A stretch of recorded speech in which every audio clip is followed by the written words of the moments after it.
Di video kali ini kita akan belajar tentang kalimat tunggal.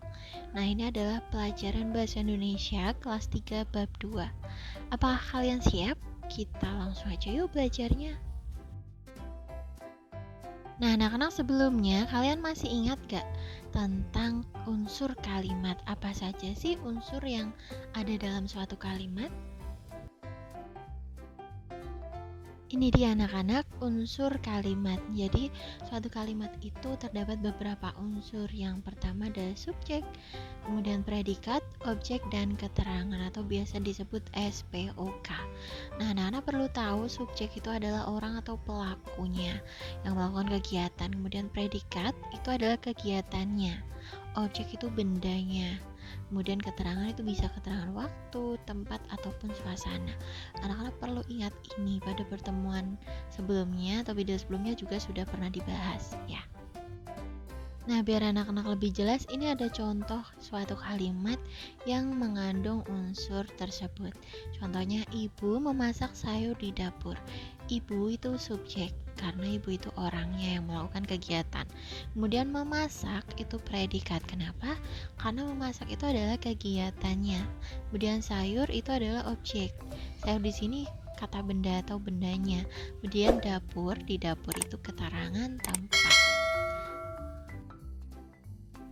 Nah, dari contoh tersebut, apakah kalian tahu anak-anak bahwa contoh tadi itu juga termasuk kalimat tunggal? Nah, kalimat tunggal itu adalah kalimat yang terdiri atas satu pola kalimat. Kalimat tunggal ini sering juga disebut sebagai kalimat sederhana atau kalimat simpleks. Anak-anak, kalimat tunggal itu memiliki ciri-ciri. Nah, berikut adalah ciri-cirinya. Yang pertama, tidak mengandung kata penghubung dan, tetapi, namun, dan masih banyak lagi. Kemudian, kalimat tunggal itu hanya memiliki satu unsur penyusun kalimat. Jadi subjeknya cuma satu, predikatnya satu, objeknya cuma satu, keterangannya juga. Kemudian, kalimat tunggal itu hanya memiliki satu peristiwa aja.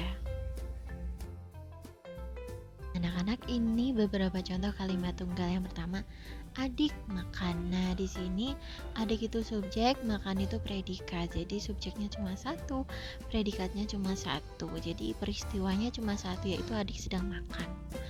Nah, ini jadi kalimat tunggal. Kemudian contoh yang kedua, Agung bermain bola.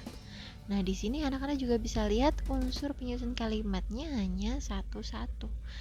Agung itu subjek, bermain kegiatannya atau predikat, kemudian bola itu objeknya. Kemudian contoh yang terakhir ada Ana membaca komik di kamar. Ini juga unsur penyusun kalimatnya hanya satu. Ana sebagai subjek atau orangnya, membaca itu kegiatannya atau predikat, kemudian komik itu objeknya, dan di kamar itu keterangan tempat. Jadi anak-anak bisa tahu dari sini bahwa kalimat tunggal itu setiap unsur penyusun kalimatnya hanya satu dan kegiatannya cuma satu.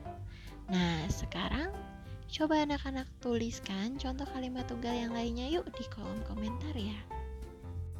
Sekian pembelajaran kita tentang kalimat tunggal. Semoga dengan video ini anak-anak bisa lebih paham ya. Tetap semangat belajar dan sampai jumpa di video berikutnya.